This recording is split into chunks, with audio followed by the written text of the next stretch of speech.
professora Cleane e vou lecionar a disciplina de História para o 4º ano do Colégio Emaús. Pessoal, nesta aula eu vou começar com a correção das atividades que eu deixei na aula anterior. Número 1. Numere os fatos de 1 a 5 na ordem em que ocorreram. As pessoas passaram a trabalhar na mineração e no comércio. As pessoas se deslocaram para as áreas de mineração. Com a riqueza do ouro, pequenos povoados cresceram e se tornaram vilas. A notícia da descoberta do ouro se espalhou. Os comerciantes de mantimentos enriqueceram porque, nas áreas de mineração, ninguém plantava ou criava animais. Qual vai ser o número 1? O início. A notícia da descoberta, né? Primeiro descobre. A notícia vai fazer o quê? Vai atrair pessoas. As pessoas vão se deslocar para trabalhar nessas áreas. Com a extração de ouro, né, alguns povoados eles vão crescendo, vão surgindo e se tornam vilas. As pessoas elas vão trabalhar, além da mineração, no comércio também. Com o surgimento dos povoados, vai surgir relações comerciais. Os comerciantes de mantimentos eles vão se enriquecer, porque nas áreas de mineração, ninguém vai plantar ou criar animais, vai ser só extração de pedras preciosas. Número 2. Assinale as afirmativas corretas e reescreva as que estiverem erradas, corrigindo-as. O litoral foi colonizado por causa da cultura da cana-de-açúcar. Sim, a cultura da cana-de-açúcar foi a atividade econômica desenvolvida no litoral brasileiro. O ouro foi descoberto em nosso território pelos bandeirantes. Correta, foram os bandeirantes paulistas, né? Que adentraram o território brasileiro e fizeram a descoberta de ouro. Os portugueses exploraram primeiramente o interior da colônia. Não, né? Eles primeiro exploraram o litoral. Somente depois que eles foram adentrando o território. Em 1763, a capital da colônia foi transferida do Rio para Salvador. Não, foi o contrário, foi de Salvador para o Rio de Janeiro. A primeira capital do Brasil foi instalada em Salvador. Estão as justificativas para a terceira e quarta afirmativas. Número 3.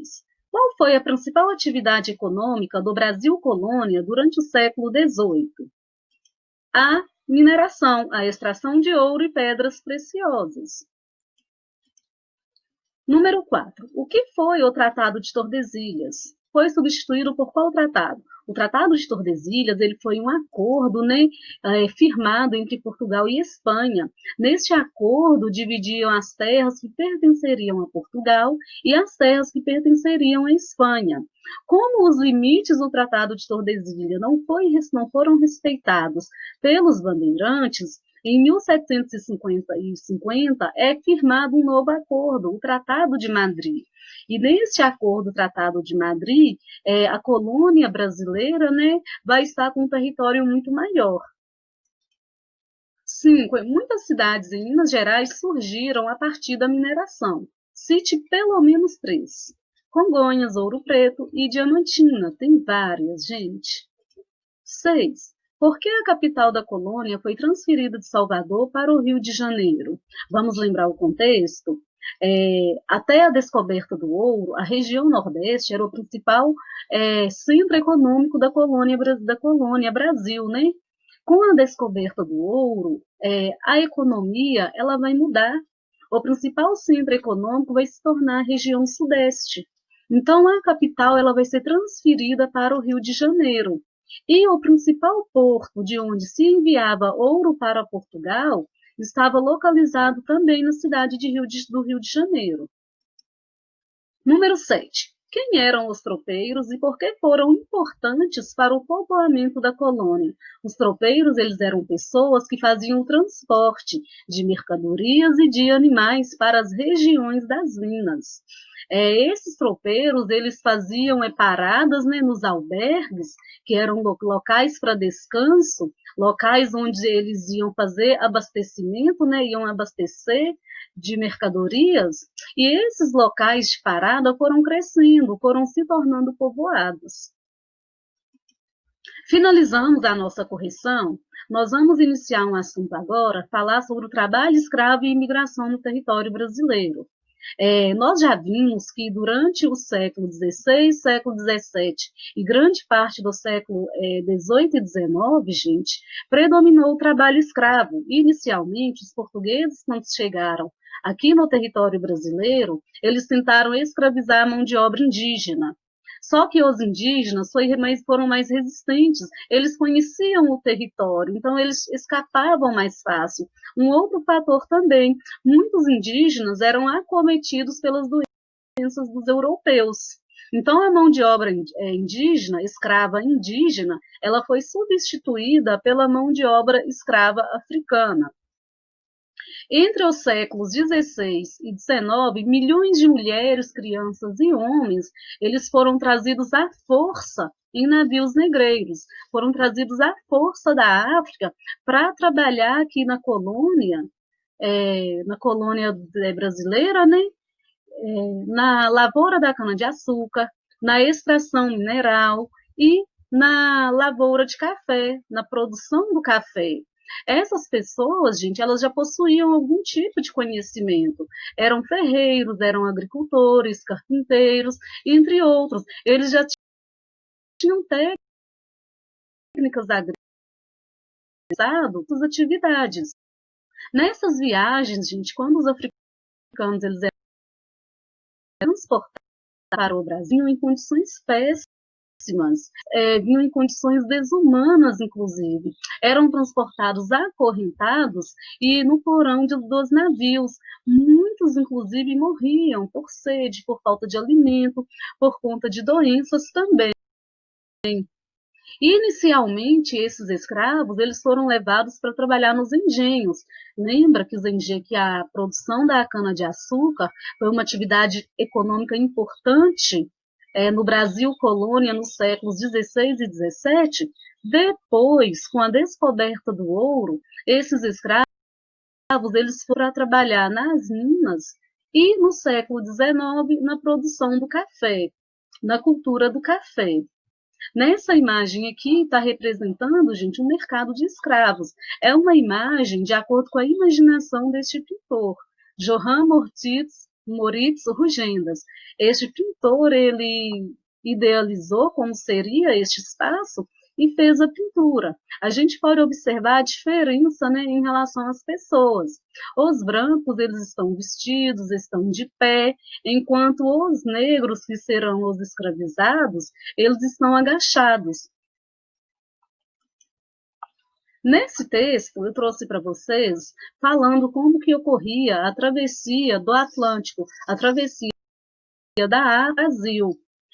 A gente pode observar aqui que essa imagem está representando o fundo do porão, um navio negreiro. Esses navios negreiros, gente, eles ficaram conhecidos também como tumbeiros, em função da quantidade de mortes que aconteciam no porão destes navios, por conta de alimentação, falta de água e doenças também. A propagação de doenças nos porões desses navios vai ser muito grande. Além, gente, da mão de obra escrava ter sido muito utilizada no Brasil, outros países também da América, que a gente precisa de pessoas. Ele foi para o comércio, traz as pessoas, o tipo de comércio era realizado, o prisionamento também. Eram pessoas, prisioneiros, foram uma forma de vai surgir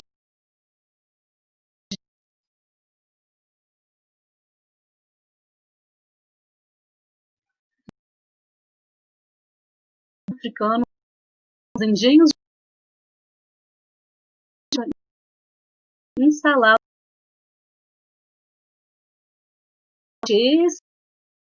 escravizados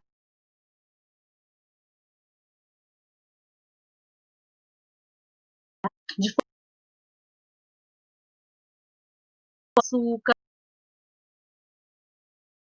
de resistência.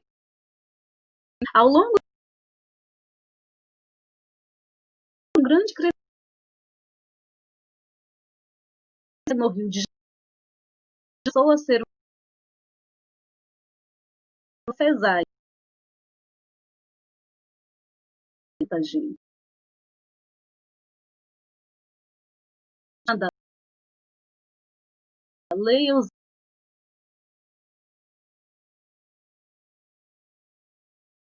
tráfico de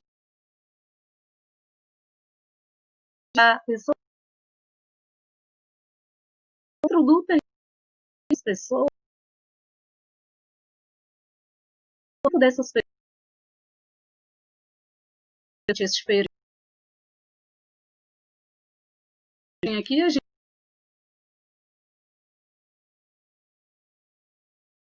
na Tijuca, avisados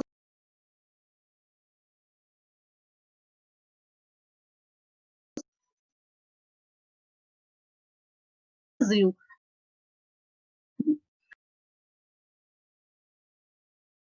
De 4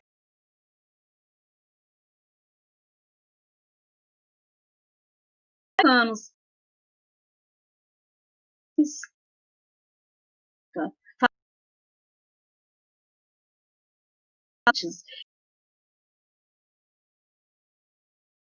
da cultura que ele teve fora. As principais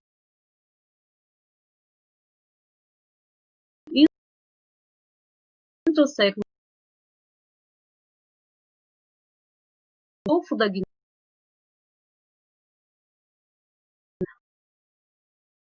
Angola, esses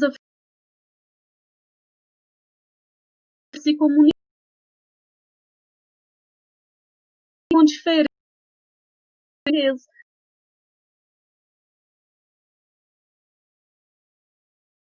Vocês eram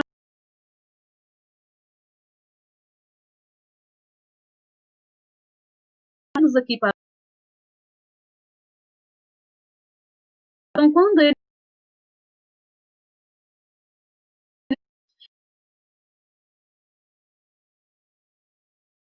diferentes africanos,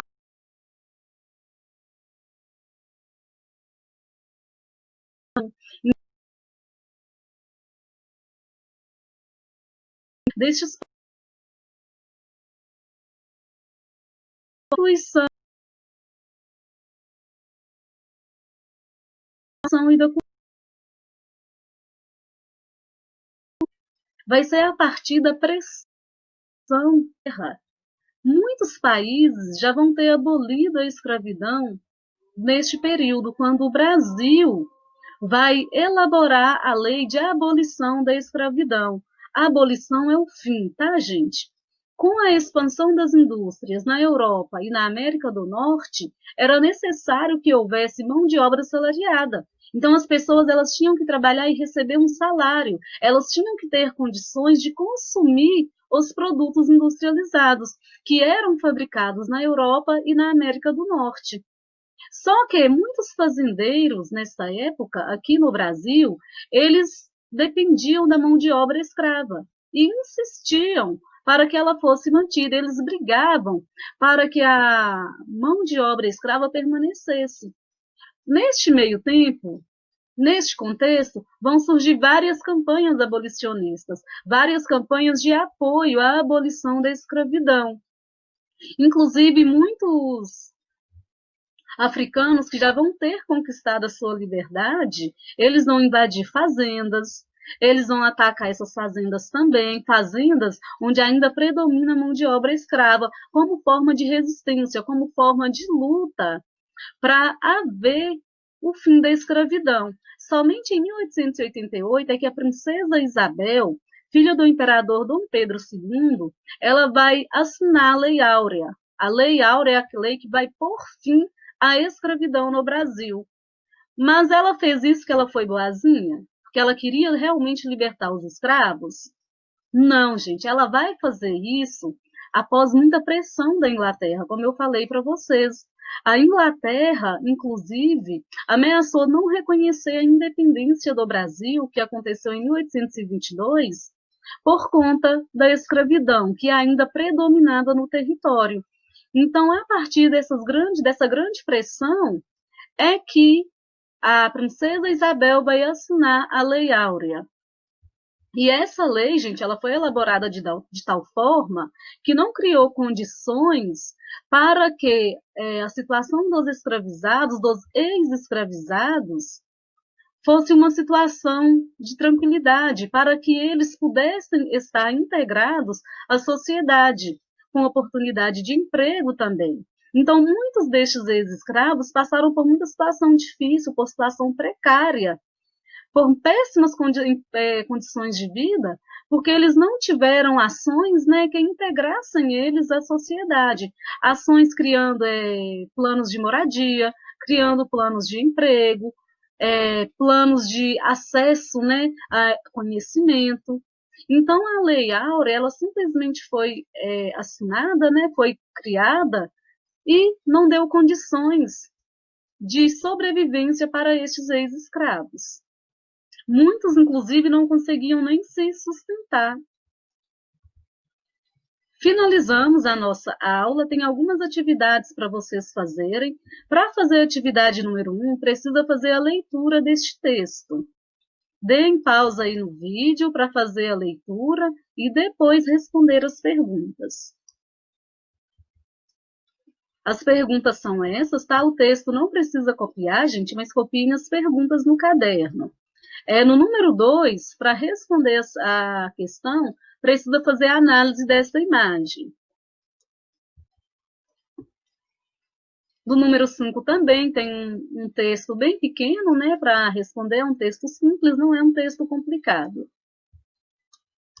Bons estudos para vocês, até a próxima aula e lembrem-se, juntos no caminho certo.